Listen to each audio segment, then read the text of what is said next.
The lights suddenly went out. This was his experience of the first moments of the New York City blackout in 1965. In India, power failure occurred commonly, so Prabhupada, while surprised to find the same thing in America, remained undisturbed. He began chanting the Hare Krishna mantra on his beads. Meanwhile, outside his room, the entire New York metropolitan area had been plunged into darkness. The massive power failure had suddenly left the entire city without electricity, trapping 800,000 people in the subways and affecting more than 30 million people in 9 states and 3 Canadian provinces. Major. Okay, 2 hours later, a man from Dr. Mishra's apartment arrived at the door with candles and some fruit. He found Prabhupada in a pleasant mood, sitting there in the darkness, chanting Hare Krishna. The man informed him of the serious nature of such a blackout in New York City. Prabhupada thanked him and returned again to his chanting. The blackout lasted until 7 the next morning. Srila Prabhupada ki. Om Namo Bhagavate Vasudevaya. Om Namo Bhagavate Vasudevaya. Om Namo Bhagavate Vasudevaya. Narayanam Namaskritya. Dhanam Chaiva Narottamam. Devim Sarastim Yasam. Tato Jayam Udirayat. Okay, so we're continuing reading from Srimad Bhagavatam, Canto 4, Chapter 24, text number 23. The chapter is entitled Chanting the Songs Sung by Lord Shiva. Tatra Gandhavam Akanya. Tatra Gandhavam Akanya. Divya Maga Manoharam. Divya Maga Manoharam. Vishishmyu Rajaputraste. Vishishmyu Rajaputraste. Mridanga Panavadanu. Mridanga Pananavanu. Tatra Gadhavana Kanye. Divya Magamanoharam. Vishramu Rajaputraste. Mridanga Panavaranu. Tatra Gandhava Kanye. Divya Magamanoharam. Vishramu Rajaputraste. Mridanga Panavanu.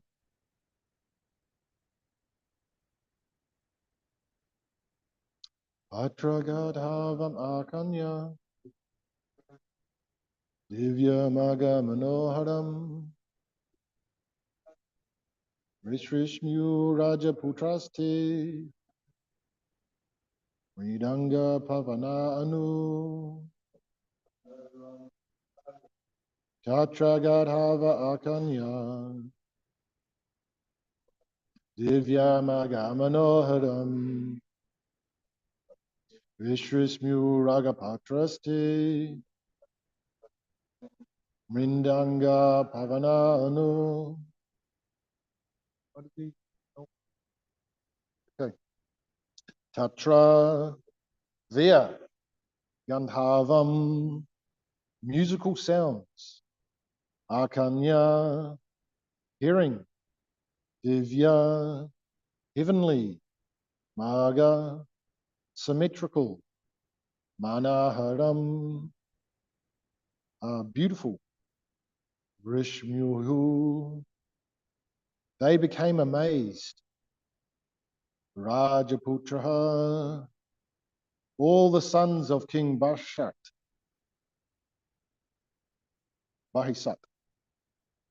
Te, all of them, Mridanga, drums, Anava, kettle drums, Adi, all together, Anu, always. Translation and purport by His Divine Grace, Srila Prabhupada Ki Jai.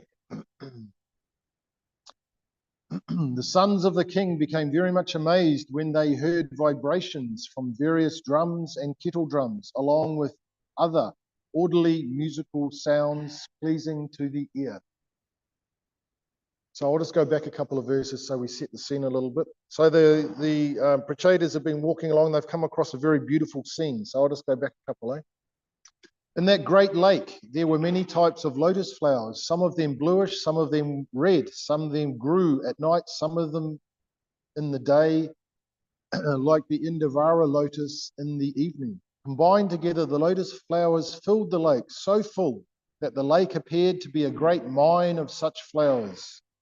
Consequently, on the shores, there were swans and cranes, Charavakrika and Charadamva, and other beautiful water birds standing about. There were various trees and creepers on all sides of the lake, and there were mad bumblebees humming about them. The trees appeared to be very jolly due to the sweet humming of the bumblebees. And the saffron, which was contained in the lotus flowers, was being thrown into the air. These all created such an atmosphere that it appeared as though a festival were taking place there. The sons of the kings became very much amazed when they heard vibrations of various drums and kettle drums, along with orderly musical sounds pleasing to the ear. Purport. In addition to the various flowers and living entities about the lake, there were also many musical vibrations. The void of the impersonalists, which has no variegatedness, is not at all pleasing compared to such a scene. Actually, one who has to attain the perfection of Sat Chit Ananda, eternity, bliss, and knowledge. I'll read that again. Actually, one has to attain the perfection of Sat Chit Ananda, eternity, bliss, and knowledge. Because the impersonalists deny these varieties of creation, they cannot actually enjoy the transcendental bliss. The place where the Prachetas arrived was the abode of Lord Shiva. Impersonalists are generally worshippers of Lord Shiva, but Lord Shiva is never without variety in his abode. Thus, whenever one goes, whether to the planet of Lord Shiva, Lord Vishnu, or Lord Brahma, there is variety to be enjoyed by persons full of knowledge and bliss. Srila Prabhupada Ki Jai. The sons of the king became very much amazed when they heard vibrations of various drums and kettle drums, along with other orderly musical sounds pleasing to the ear. Om Agana Tamarandasya Jananjana Salakaya Chakshu Militam Jena Tasmai Shri Gurave Namaha. I was born in the darkness of ignorance, but by the mercy of my spiritual master, he is kindly forcing open my eyes with the torchlight of transcendental knowledge. I offer my respectful obeisance to him. Namo Om Vishnu Pada Krishna Pista Buddha Shrimati Krishna Goswami. So the Prachetas, they headed west and they came across this huge lake, which was like an ocean. And within the ocean was many lotuses, many colors, basically a very beautiful scene. And then they heard the beautiful sound of the kettle drums and the mridangas all playing very symmetrically and heavenly. So this is a very nice scene that they've come upon. So it's explained also previously that the lake was very still and calm, like the mind. So it was a very conducive place for meditation. And we will hear further on how, or the next verse, which I don't want to spoil pop the bubble or whatever, but Lord Shiva is about to appear. But he is there within this very beautiful place.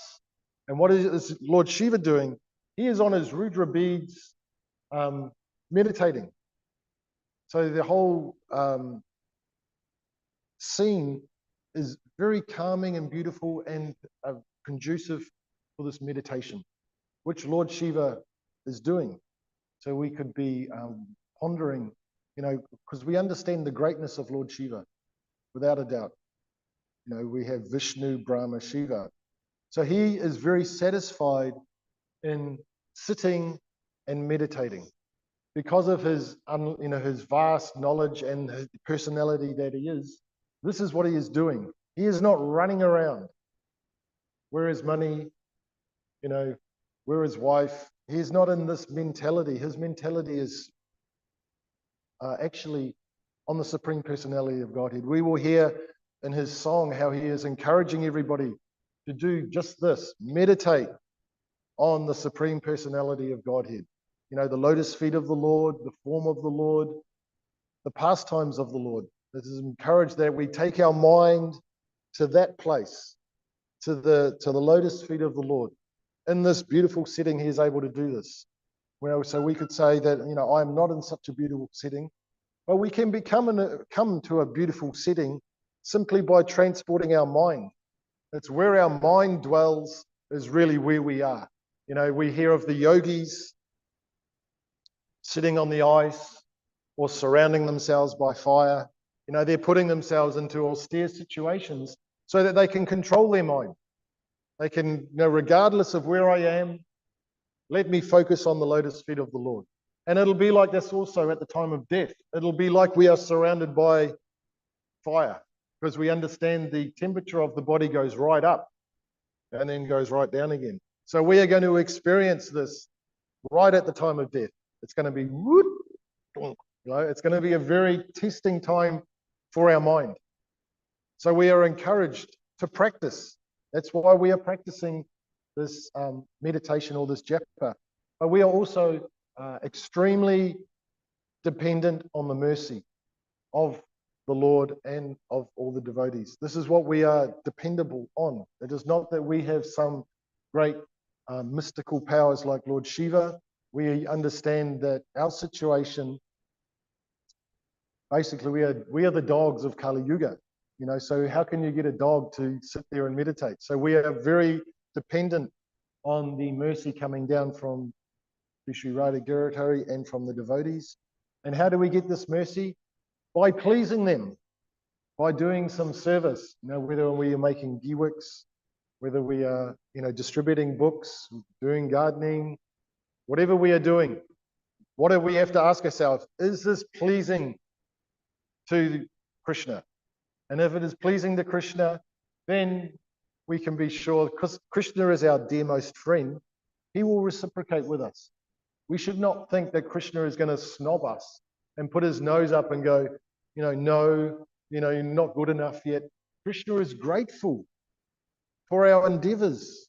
We should understand it's a very personal thing. Although Krishna is the Supreme Personality of Godhead, we also understand, like he is dependent on the relationship.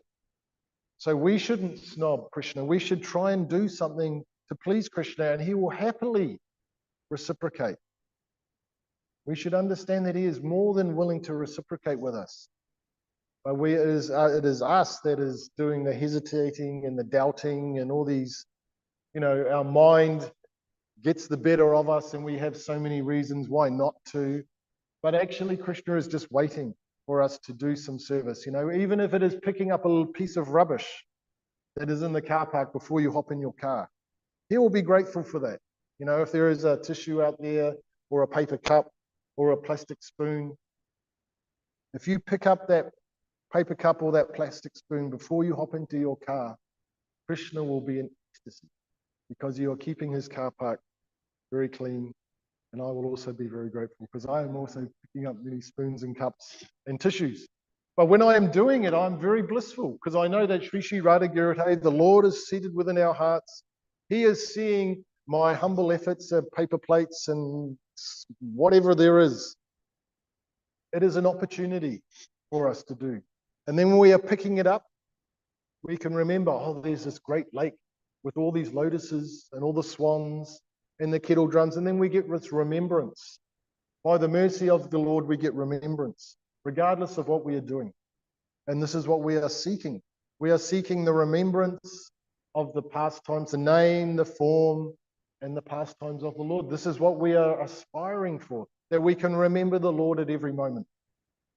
And we can only do that by pleasing the Lord. And then he will help us. We understand, we will cleanse the dust from our hearts. So this is the process that we have of bhakti yoga. It is the yoga of devotion. So whatever we can do to please the Lord in our bhakti, then we are in a very nice place. You know, like Prabhupada is there sitting in Dr. Mishra's ashram, and all the lights go out.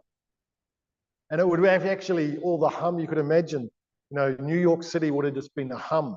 You know, all the air conditioning units would have been going, and so many motors everywhere, and then it would have just been the perfect time for Prabhupada just to go Hare Krishna, Hare Krishna. And he would have been, you know, very blissful, just sitting there in a nice quiet space in the dark, chanting Hare Krishna through the night. Whereas the rest of New York would have just been in a panic. No, our material empire has just crashed, you know, and because they're so dependent on these external things. So my point is, we should not be so externally dependent. We have to be internal. This is where we really need to reside, is within our hearts and our meditation. This is where we need to reside, because this is the place we will be when we are leaving our bodies. We're going to be in there, and the temperature is going to go up and it's going to go down, and we're going to be going, my dear Lord, please remember all that I've done for you. You know, in the Isha Upanishads, it's there, you know, please remember all I've done for you. And our mind will also flash back through our life. This is what happens at the time of death. I had a similar thing when I was in this car accident. My mind just flashed through. It's like a sped up reel of your life. So that's why we are encouraging everyone to practice bhakti now, because at the time of death, you're going to get a replay of your life. And then you'll sum it up. Good, bad, like that. It'll be summed up.